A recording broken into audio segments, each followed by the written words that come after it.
నమస్తే వి న్యూస్ కి స్వాగతం.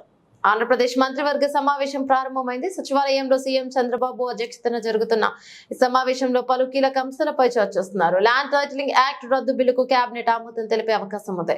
గత ప్రభుత్వం తీసుకొచ్చిన ఓట్ ఆన్ అకౌంట్ బడ్జెట్ ను ఈ నెలాఖరుతో గడువు ముగియనుంది. ఈ నేపథ్యంలో బడ్జెట్ పొడిగింపుకు మంత్రివర్గం ఆమోద ముద్ర వేసే వీలుంది. మరికొన్ని కీలక అంశాలపై చర్చిస్తున్నట్లు తెలుస్తోంది.